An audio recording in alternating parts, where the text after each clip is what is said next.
innovators and researchers experience, which is FIRE. FIRE is the Arics for young innovators. So we had this in February, and today we are having Arics 2025, the second edition. All these efforts are continuing our commitment in transforming African research from moving from the research labs into the marketplace, making it viable market propositions. Yet, there's a big gap in the innovation ecosystem that we have today in Africa. There are various discoveries in Africa that have not seen the light of day. They are hidden in research labs. And worst of all, industry usually goes out abroad to find solutions when the solutions are here in our labs within the continent. So this is not just an economic crisis. This is critical for our future. The theme today, from labs to market, scaling industry uptake of innovation and research outcomes, challenges us all, government, industry captains, young innovators, to bridge the gap between research and industry. And this is what we are here for. We must make innovation the driving force for economic growth by moving from just being consumers of these ideas to actively developing these ideas, making them market ready, and implementing them. We face some tough challenges though. We face challenges of funding. We face challenges of weak connectivity within industry and amongst industry, academia, and innovators. But we must push through and ensure that research leads solutions in the future. We just must make sure that research is transformed into solutions that changes our lives. So I urge everybody here, what would you do differently after all our discussions, after this summit? How can we create pathways that could help us commercialize research, pathways that could help us support SMEs and startups? Let us turn this discussion today into an action that will change Africa. Welcome to Arics 2025. And together, let's build the Africa we want, the Africa of the future. Thank you.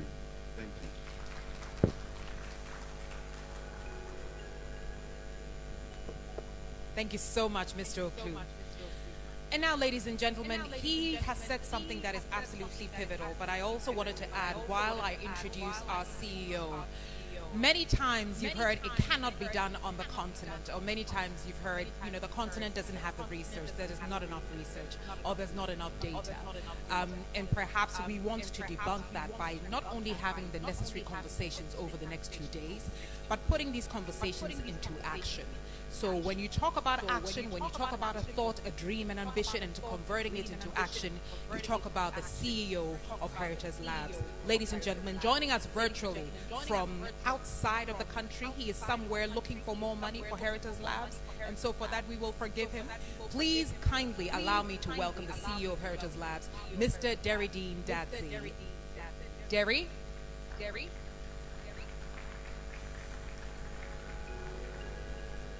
Please allow a round of applause so that the internet will not go off. Thank you very much, Anita. And he's joining us any moment now. There he is. Please give him his audio. Thank you. Can you hear me?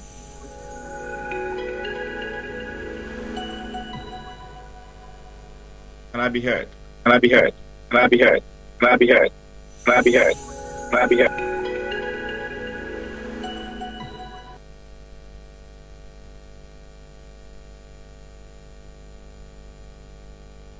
Good morning.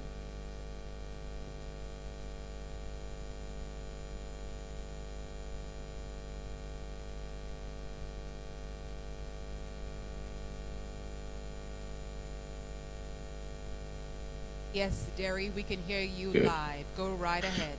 Good morning, distinguished ministers. policymakers,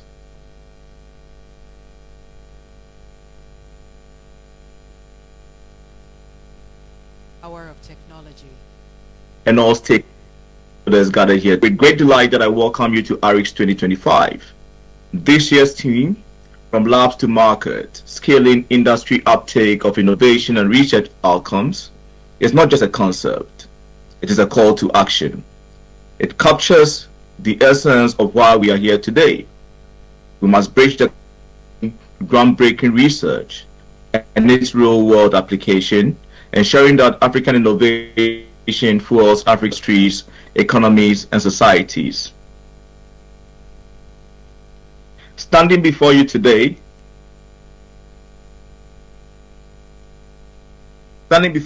is both an honor and a living proof of what can be achieved when a simple idea, born in a conversation at the Heritage Labs office, grows into a powerful force for transformation. Arics began as a thought that Africa could no longer afford to leave its innovation idle, its ideas dormant, or its research unutilized. Today, Arics has become a platform not just for stimulating conversations, but for activating real action.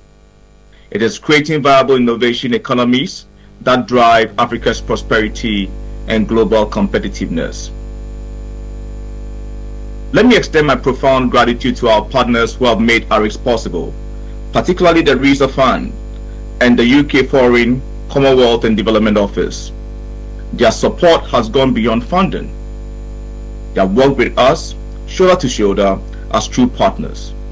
They have guided, enabled, and shared visions that dare to respond to the urgent questions of our time, especially those confronting research and innovation.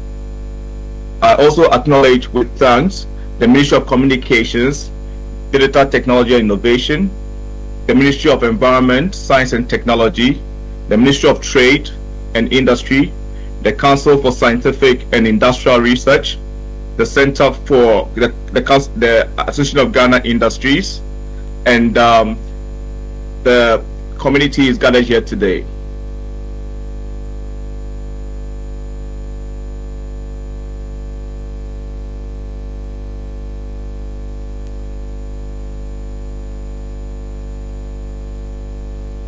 Can you hear me? Yes, we can hear you, Dardine. All right. I think that is the end of his speech. A round of applause for Derry, unless he's trying to navigate something on his Zoom. And then we'll come back to Derry. Can you hear me? In a few minutes. Yes, Derry, we can hear you. Go ahead.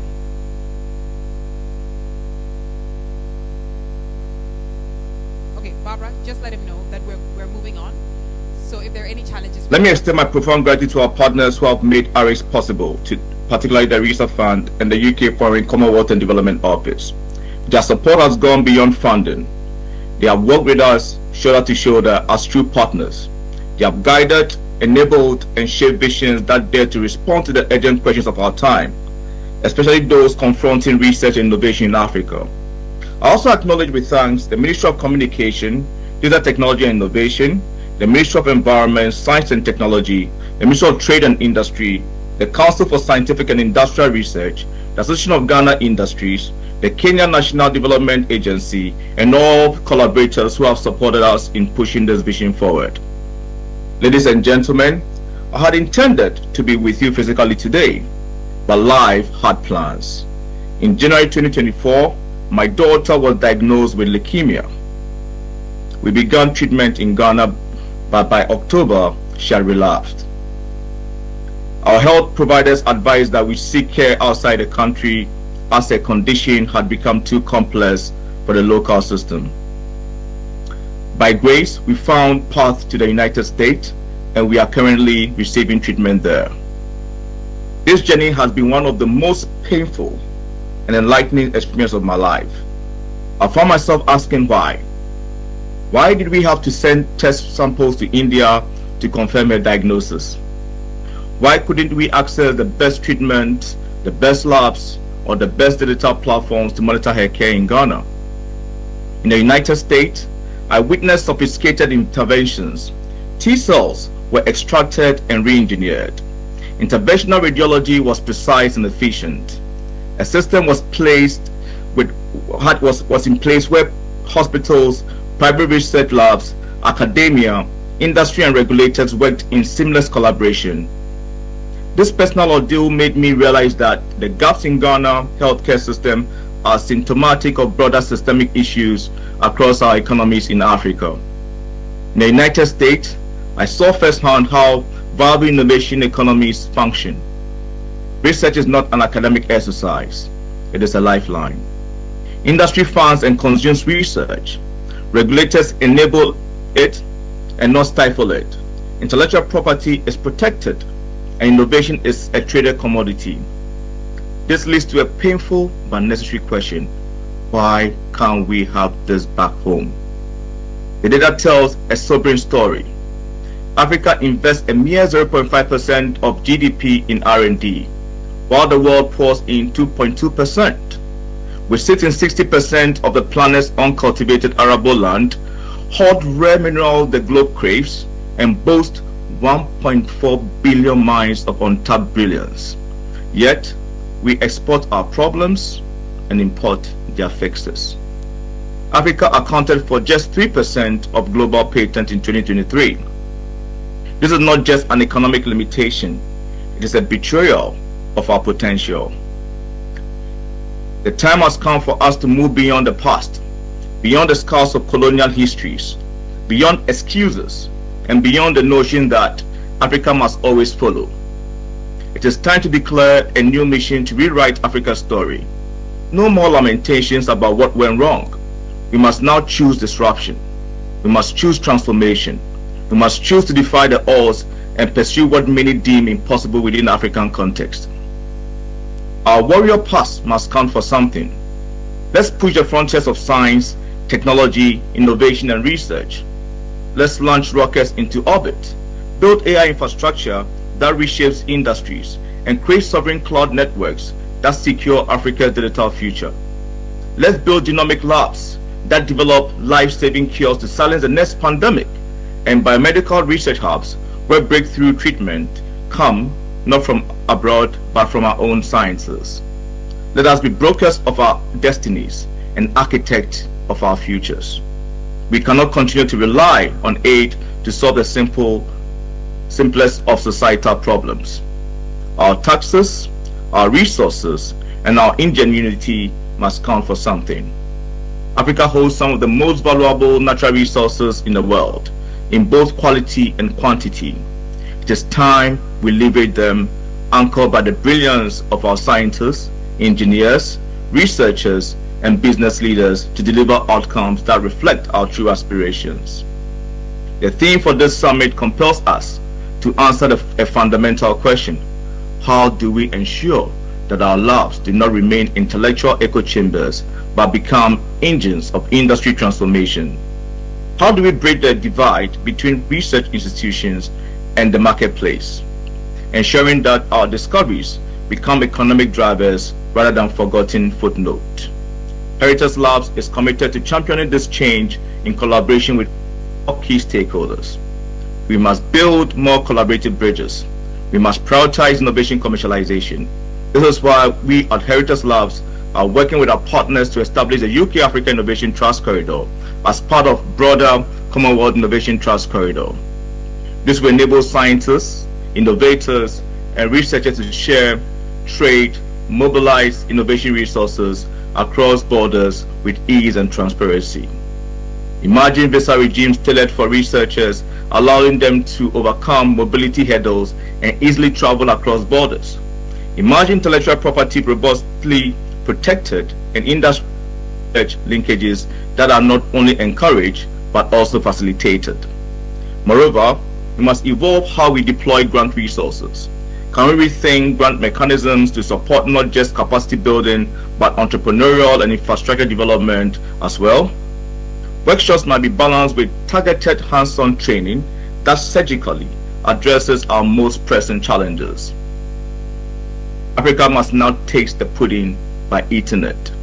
Our industries must consume the outcomes of our own research and innovation. How do we make this happen? through immersive collaborations where research from the outset to identify and solve problems, and where industry dedicate resources both in kind and financial to drive innovations to market. We must stop second guessing ourselves. Africa is ready. Our moment is now. This is the very essence of from labs to market, scaling in that of innovation and research outcomes. It is not just a theme, it is the battle cry of this generation. It demands that we break the silos between research and industry, that we convert intellectual capital into industrial might, and that we refuse to let African ingenuity remain underutilized in the global innovation economy. No more delays, no more hesitations. Africa will no longer be a spectator in the global innovation race. We must move from intention to execution, from research papers to real-world product, from ideas to industries, and from dependency to dominance. Our future is not something we wait for. It is something we build brick by brick, innovation by innovation, breakthrough by breakthrough. We are not just shaping market, we are shaping the destiny of a continent. The time is now. Thank you very much. The time is now. Thank you so much, Jerry Dean. Not sure if you can hear us, but thank you very much for sharing your thoughts, your ambition, your direction, and essentially where you are leading all of us to go. Talking about leadership, let's bring the lights down so that we can take a look at a video that highlights a major flagship project, which is the Innovation Trust Corridor. Can we take a look at that video, please?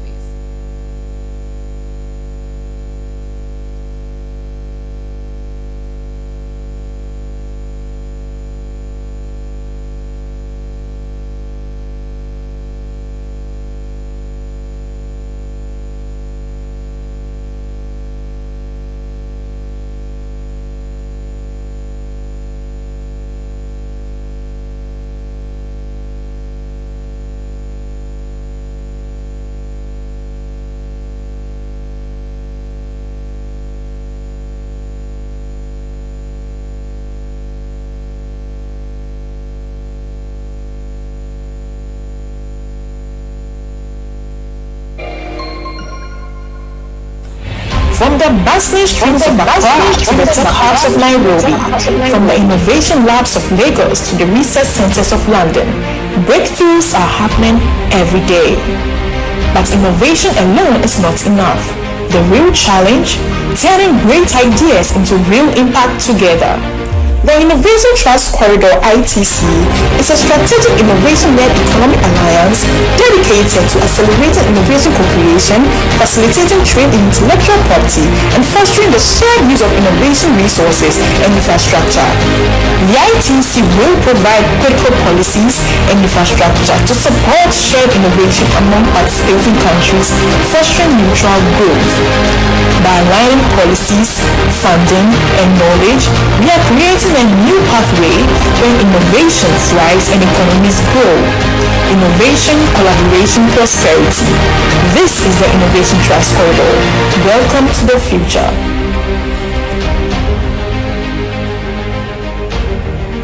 Ladies and gentlemen, and here to identify or bring a lot more light to the Innovation Trust Corridor in order for us to identify exactly what it is, please welcome Barbara Adru, who is the Program Engagement and Gender Lead at Heritage Labs. Barbara, and may I kindly have the podium back on stage for Barbara, please.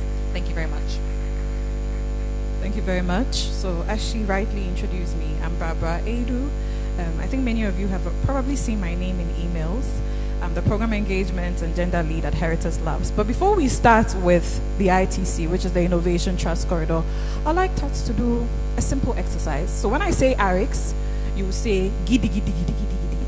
Oh yes. And then I'll say Arics again, then you say unite, because we are here to build synergies amongst the economies within Africa. So I'll start. Arics. This giddy giddy. So my African nationals, other African nationals, giddy giddy, it means with vigor, with fire. So when I say Arics, you say giddy giddy giddy. Arics. Arics. Then I'll say Arics again, then you say unite. So the first Arics is giddy giddy giddy giddy. Second Arics is unite. So Arics. Arics. So I'm here to facilitate a pivotal engagement between the CEO of Heritage Labs, Mr. Deridin Datsi. A few years ago, he had a concept about how we can build synergies among the economies within Africa. His primary reason or the agenda was for research commercialization, and that has been the pillar of today's celebration, which is Arics. So what we are saying, and I think Anita has mentioned, my vice president has also mentioned it, Mr. Kofi Oklu, we are saying that we do not want research to sit on shelves. We do not want research to always turn into policy papers or just papers to get PhD certifications. We are saying that there's money within the pipeline of Africa. And that means that we need to commercialize our innovations, we need to make revenue out of it, and we need to ensure that it's capitalizing and making impact across the continent. So that is how come the Innovation Trust Corridor came into being. And we are saying that we are going to form an economic alliance, an economic bloc. We are not saying we are trying to replicate what AFTA or OECD is doing. We are saying that we are trying to create that economic area where people in science, people in trade, people in innovation, and then people in technology can trade across the borders without having any challenges. So we want to create an enabling environment. What we've discovered throughout the years working in this capacity at Heritage Labs is that we realize that there are ecosystems within the game. However, we work in silos. So when we want to come together to create a unified progress, you see that people have political agendas, political mandates, so we are unable to move forward. The Innovation Trust Corridor tries to bridge that gap. So joining me on the screen, we have Deridin Datsi. I'm going to ask him some questions that I'm sure many of you would like to ask, but I would like to lead that forefront in asking that question. So Derry, are you ready? My first question for you is, imagine you met me in a foyer. Simply, what is the Innovation Trust Corridor? I think if I heard you right, you already started talking about it or describing it. So when we talk about the Innovation Trust Corridor, we are looking at an economic alliance that is focused on innovation, and that is looking at how different countries within that alliance can come together and co-create innovation, trade, intellectual property, and also share innovation resources. We find that that is very, very, very important because we see that across the region, especially when it comes to the African region, there's we are building things or we are building our innovations in silos, and coming together as an innovation economy bloc gives us the potential to be able to build innovation, tap into other innovation economies, and then bring the best out of it. The other bit about it is that with the Innovation Trust Corridor, you are looking at shared innovation policy, and also with the Innovation Trust Corridor, you are ensuring that in innovation commercialization can transcend one particular jurisdiction and go beyond borders. And if I can give you like an example, what a trust corridor will mean then is that if a country is part of the corridor, then innovators from one country, let's say from Ghana, can utilize the innovation infrastructure of a country like the United Kingdom or a country like Kenya. So within Africa, we can conduct innovation activities amongst ourselves, and then we can also cross-pollinate innovation idea, ensuring that we are not building in silos. And I believe that that would put us in a position to be able to champion bigger breakthroughs and also leverage on each other's strength. And that is what the Innovation Trust Corridor is supposed to be. So you can think of ECOWAS, you can think of AFTA. What the Trust Corridor is a similar trade area, but this time around, its sole purpose is innovation. Thank you very much, Mr. Deridin. I think another question that I'll ask you is that Innovation Trust Corridor, I'm sure, is news to many people gathered here. We don't want it to sound abstract. We want to understand how would government, which plays a crucial role in the innovation space, And innovation is a broad topic. So let's think of AI, let's think of new tech, let's think of science, let's think of even food innovation. We want to ask, how would governments, businesses, because we have representative from the Association of Industry here, how will they interact in this innovation zone? We want it to be as less abstract as possible so people can endorse it and join the chain. Right. So I'm taking it this way. If members of the Trust Corridor will have to now make sure that they actively work to break the barriers that stifle innovation, barriers around mobility. So, for example, how easy is it for a Ghanaian innovator to attain a visa, to travel to a well-advanced innovation economy, to be able to test their innovation or to be able to develop their prototypes into real-life product, right? So what we are looking at is, within the Innovation Trust Corridor, government then work together to ensure that they look at the barriers that inhibit innovation leverage, that inhibit innovation commercialization, that prevent innovators from having easy access to the requisite innovation tools and infrastructure, including funding, to be able to now be able to easily and freely move.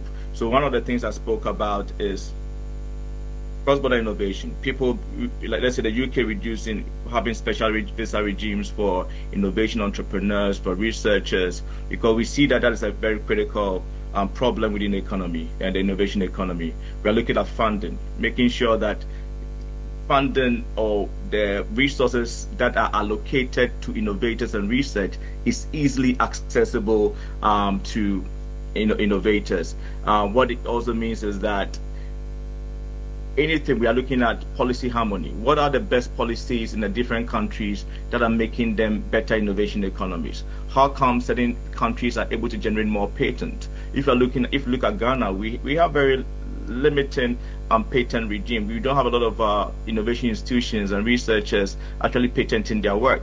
What is the situation? What can we learn from the other economies that are actually doing that easily?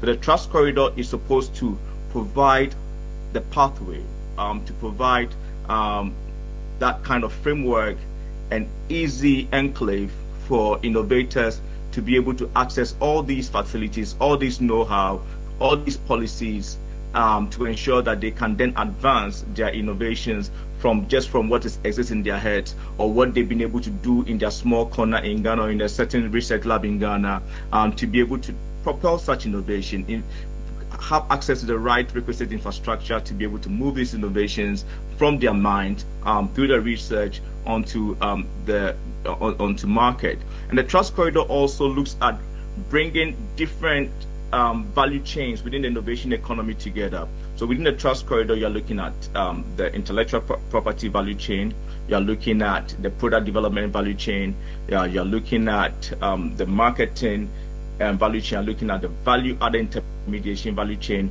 You're making all these value chain easily accessible to players in the innovation industry, so that now the innovation industry is not just the smart guy who can assemble or invent things, but also includes the marketing guy who has an ad agency or who has the capacity to be able to develop very powerful marketing materials to support the mainstreaming of innovation. So the Trust Corridor is supposed to open up the innovation economy and then ensure that people can make the best out of the innovation and then get more prosperous. We are looking at more prosperous African countries, more prosperous member countries through the ingenuity of their people and through the innovations that they are able to bring together.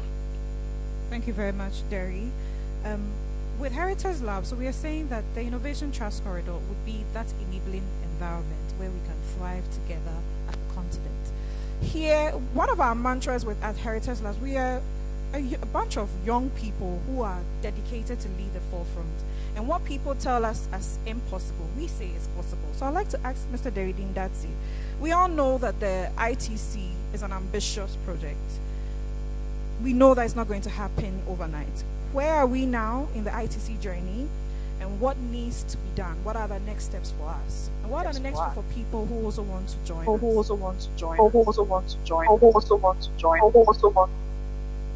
Right. Sorry, there's some echo, but let me try and attempt this. So, what we've been able to do. So the process has different stages. So we have the research and discovery stage where you try to find out whether we really need a trust corridor, what are the key challenges, what are the value chain looks like. So we have that stage. We have the protocol design stage. That is where we are designing the frameworks, the common multilateral agreement that different countries will ascribe to, so that their participation in the trust corridor can become more meaningful. We have the diplomatic engagement stage where now you're bringing these governments together to sign treaties, to sign accords, to participate in the innovation trust corridor. We have the infrastructure phase where you are building the needed infrastructure, the technology infrastructure to facilitate the operationalization of the innovation trust corridor. So these are the key stages that we are in. Right now, we've been able to conduct the research. We've been able to engage researchers to let us really give us the evidence that the innovation trust corridor is really needed. And they've come, the evidence is there. So we have the evidence report that indicates that we need a trust corridor. We are now in the stage part of the corridor. What policies are we supposed to put in place? What legal frameworks are we supposed, sovereign regimes that different countries have to amend, have to adjust? Which ones are we going to harmonize? So that's the stage that we are in, and we are believing that it's a journey. It's not. I believe that knowing that there's a clear path to it, that is possible. So that's where we are. We are in the protocol stage, and we are working towards that. All right. I'm happy to see we've made progress, and we are open to collaboration.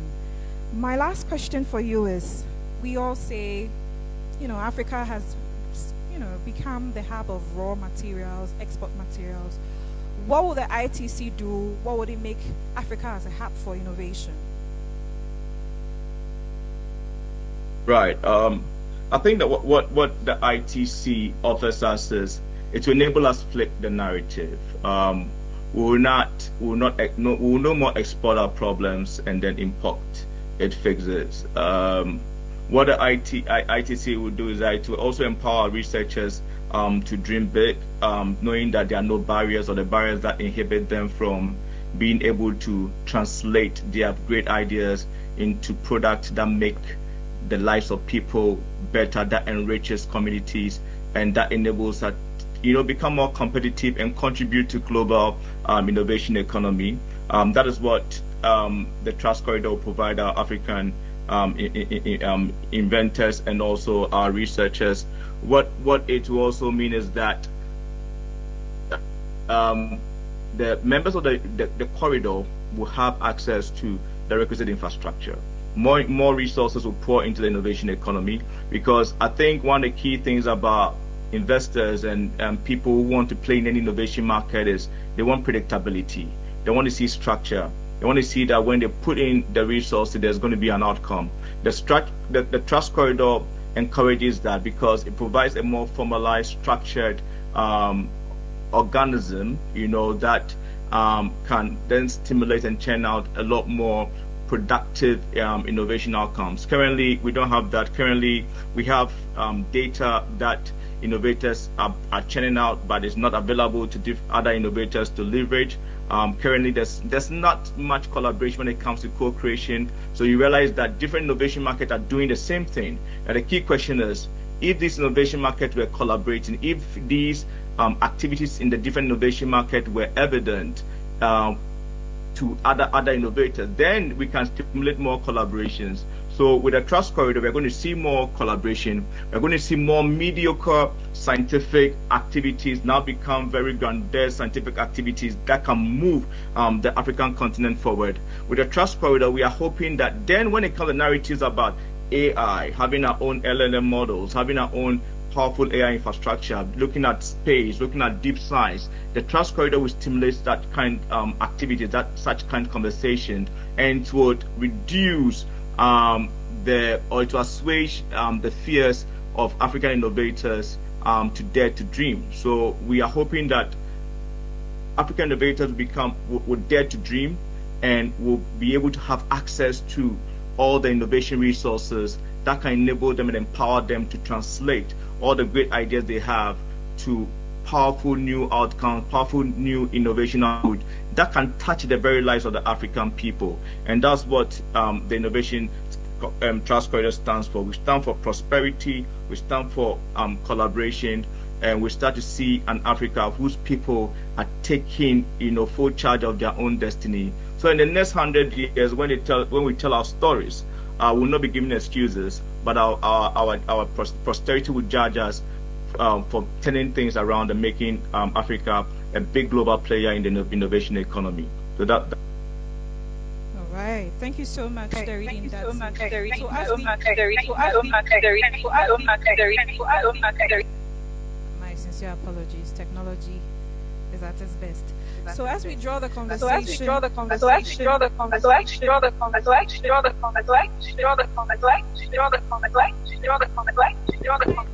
can you hear me?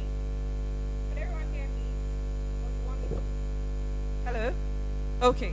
So as we draw the conversation on the Innovation Trust Corridor within these four walls, beyond that, I would like to leave the stage together with my able CEO, Deridin Datsi, by saying that at the end of the day, partnership is the lifeblood of success, and we need to move forward as Africans to believe in this agenda on research commercialization. We have a booth available with our evidence reports made ready. If you want to inquire more, our doors are open. Heritage Labs is open to collaborations, and we would always serve as a facilitator between the private sector, government, and the industry. So thank you so much. Thank you so much. Barbara, thank you very much. And the doors are open indeed. And there's something very important that Barbara just mentioned. She mentions the concept of partnership. All these ideas are fantastic where they are, but for them to be able to migrate into actual action so we can see the results, partnerships are crucial. So it is with absolute honor that I bring to the podium one of the Heritage Labs partners, RISA Fund, Research to Commercialization Projects in Africa. And I would love to invite the country technology lead in the person of Gameli Ajaho.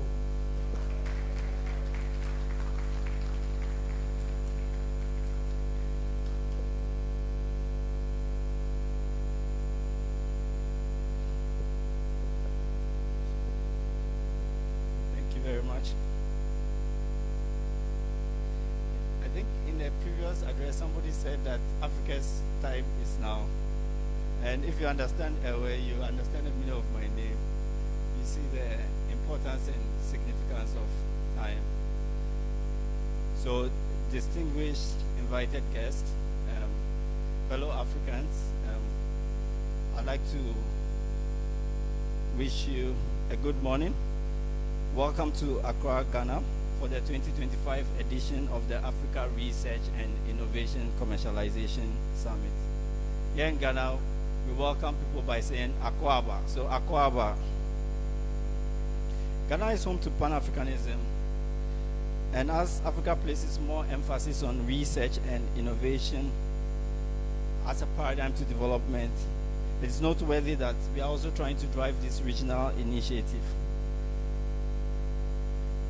It's important for us to do this because we are better off working together as Africans. The Pan-African focus of Arics and the fact that the research and innovation systems for Africa is a program that cuts across various African countries makes us natural allies. We are so grateful for the reception and also your positive response to this initiative. All over Africa, governments are putting in place interventions to accelerate economic development and create jobs. Here in Ghana, the 24-hour economy has become the centerpiece policy agenda. And I just want to assure everybody that it is possible. In Ghana as well, in Kenya as well, there's a Talenta Hela initiative. We've worked very closely with the Kenya National Innovation Agency, which is also focused on driving job creation in Kenya. So we are very happy that we have the CEO of Kenya here with us today. Please give him a round of applause. RISA, as a UK government program, is really focused on system strengthening when it comes to research and innovation. And as I indicated earlier, we work across different African countries. So apart from Ghana, we are also present in Nigeria, Kenya, Rwanda, South Africa, and Ethiopia. We have worked with 28 partner organizations over the past 3 years from both academic institutions and the private sector. We work across 3 main thematic areas: networking and parties for collaboration and collective action; research, development, and impact, where our focus is on enhancing quality, engaging in policy development, and supporting uptake of research and innovation; pathways to scale, or research to commercialization, where we identify barriers to moving research outputs from labs to market, as we are seeing in the context of this program, but at the same time also identifying pathways to scale that will allow the innovations that are being churned to come to the market. RISA has supported over 250 innovations and research products to date. In Ghana alone, our collaboration with partners such as Heritage Labs, Impact Investing Ghana, Accra Technical University, University of Ghana Business School, and iSpace Foundation has led to training of over 2,300 innovators and support for 110 innovations and partnerships. This culture, health, education, and other value. We have worked with partners to address access to finance, since this has been highlighted as a very important gap within the ecosystem in Ghana. And I'm happy to share with you that through our partnership with Impact Investing, the $75 million Chigaba Fund of Funds has now received regulatory approval from the Securities and Exchange Commission. This will make it possible for local venture capital firms to have access to funding that they can now put into innovative ventures. Through the Deal Source Africa program, for example, 1.7 raised for local innovative enterprises, and we are looking to connect more so that we can raise more money. Our work with the Kenya National Innovation Agency of what research to commercialization in Africa will look like. Thankfully, we have the CEO here who will share more about their experiences in Kenya. I just want to highlight that through this program, we have partnered with 46 universities, and working through the university system, support has been provided at individual, institutional, and the broader ecosystem level to drive change. This has led to policies, frameworks, and other forms of support available to researchers within Kenya. Some of the outcomes of these efforts are very interesting to note. Previously, in Kenya, allocate any funding to commercialize the RISA fund, $500,000 of funding has now been allocated in total has now been allocated by some universities. This is what happens in the United States, the MITs of this world. This is that this important step has been taken. The $1.5 million being raised by the innovators, and 200 jobs has been created through startups that have emanated from this program. And here at Arics 2025, you'll be hearing more from our partners from Ghana, Kenya, and Nigeria on the efforts that they are putting in place to address the research and innovation systems. We talk about being a very important component of research commercialization. Do we have to go through the traditional route of what we call intellectual property, or do we have to adapt and take on board more inclusive approaches to intellectual property? I'm sure Tessie has a lot to say on this subject. We will be speaking on different topics. You'll be hearing from our partners talking about strengthening networks for research and innovation. We will touch more on our work when it comes to innovation financing, and also the importance of inclusive innovation, how we can get everybody on board when it comes to research and innovation. Research and innovation is not a preview